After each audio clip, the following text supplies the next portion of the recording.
الحمد لله نحمده ونستعينه ونستغفره ونعوذ بالله من شرور انفسنا ومن سيئات اعمالنا. من يهد الله فلا مضل له ومن يضلل فلا هادي له. نشهد ان لا اله الا الله وحده لا شريك له ونشهد ان سيدنا محمدا عبده ورسوله. اما بعد فيا عباد الله اتقوا الله واطيعوه ان الله مع الذين اتقوا والذين هم محسنون. قال الله تعالى في كتابه الكريم: أعوذ بالله من الشيطان الرجيم بسم الله الرحمن الرحيم. سلام عليكم بما صبرتم فنعم عقبى الدار. صدق الله العظيم. Muhterem müminler, bugünkü hutbemizde dile asan gelse de emelde çetin olan sabır hakkında bahsedeceğiz inşallah. Sabır, İslam əxlaqının ən əhəmiyyətli əlamətlərindən və dinimizin mühüm qəbul etdiyi üstün xüsusiyyətlərdəndir. Dini termin olaraq səbir, üzüntü, başa gələn müsibət və bəlalar qarşısında müqavimət göstərmək, mənfi hadisələri müsbət hala çevirmək üçün göstərilən mətanət mənalarına gəlir. Quran-ı Kərimdə çox sayda ayələrdə səbirdən bəhs edilir.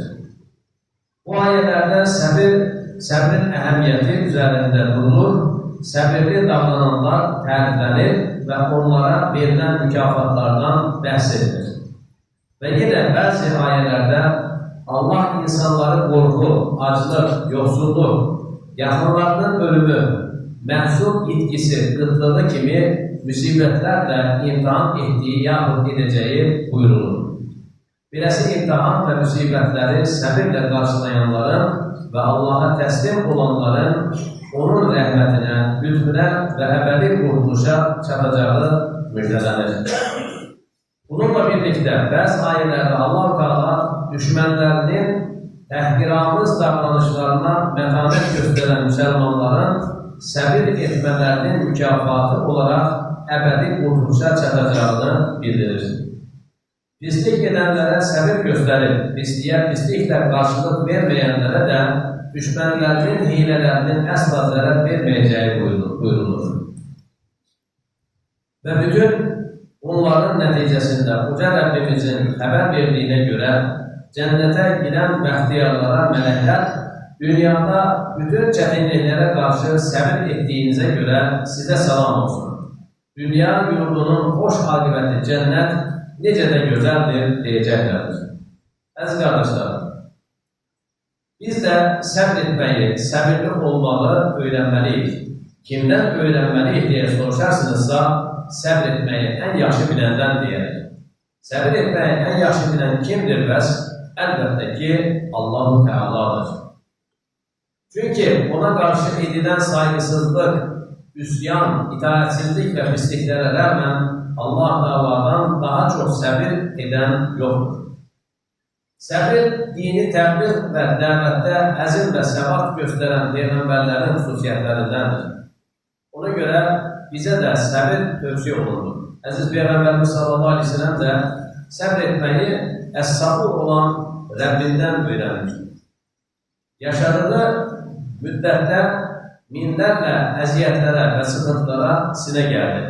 Bizə də həyatın sıxıntı və çətinliklərdən ibarət olduğunu, sıxıntılara dözmənin sıxıntısız bir həyat sürməkdən daha yaxşı olduğunu öyrəndi. Bir hədis-i şərifində də buyurur ki, kim səbr edərsə, Allah ona dözmə gücü verər. Heç kəsə səbirdən daha xeyirli və daha geniş bir ikram verilməmişdir, rəvamışdır.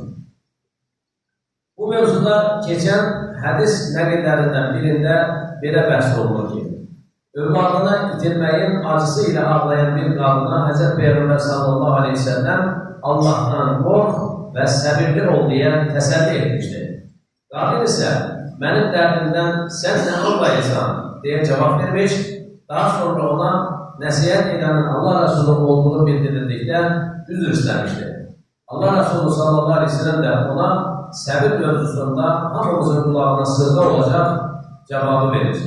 Həqiqi səbir, müsibətin, fəlakətin ilk anında göstəriləndir.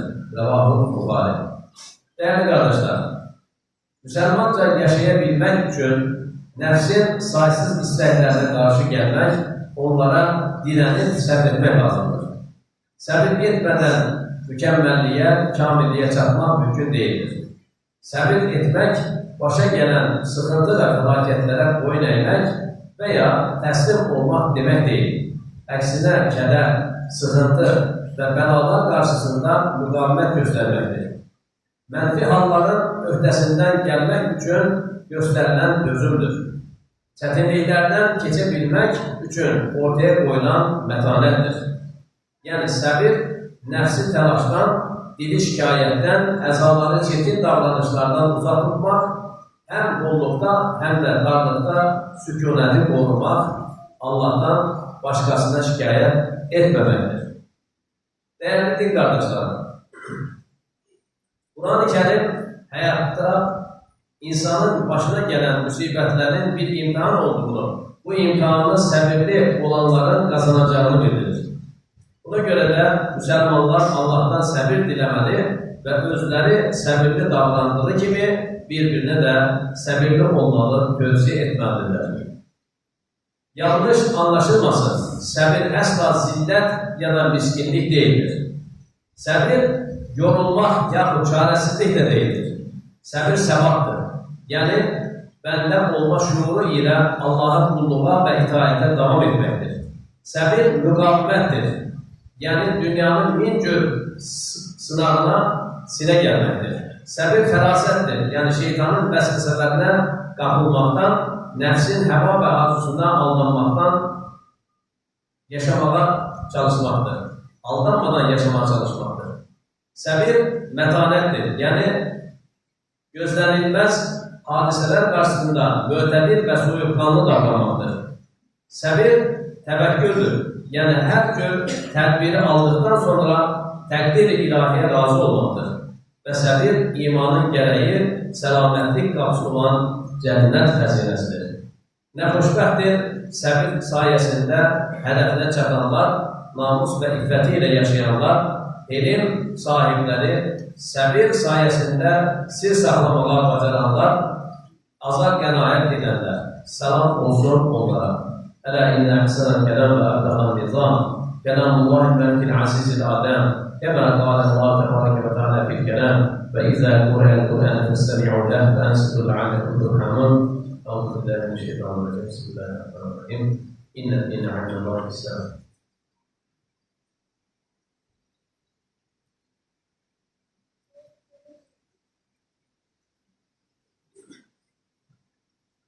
الحمد لله حمدا كاملا والصلاة والسلام على رسولنا محمد وعلى آله وصحبه أجمعين تعظيما لنبي وتكريما لصفيه فقال عز وجل من غير مخبرا وآمرا إن الله وملائكته يصلون على النبي يا أيها الذين آمنوا صلوا عليه وسلموا تسليما لبيك اللهم لبيك اللهم صل على سيدنا محمد وعلى آل سيدنا محمد كما صليت على إبراهيم وعلى آل إبراهيم إنك حميد مجيد اللهم بارك على محمد وعلى آل محمد كما باركت على إبراهيم وعلى آل إبراهيم إنك حميد مجيد اللهم اغفر لنا محمد اللهم انصر محمد اللهم انصر محمد اللهم اسلم محمد اللهم فرج عن محمد اللهم ارحم محمد رحمة الله توفنا مسلمين وأهدنا الصالحين اللهم احشرنا في زمرة الصالحين اللهم انا نسألك الصحة والعفة والرضا بالقدر وحسن الخلق اللهم قهر أعداءنا وأعداء الدين وانصرنا على القوم الكافرين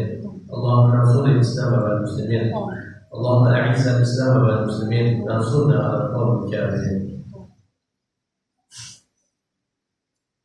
إن الله يأمر بالعدل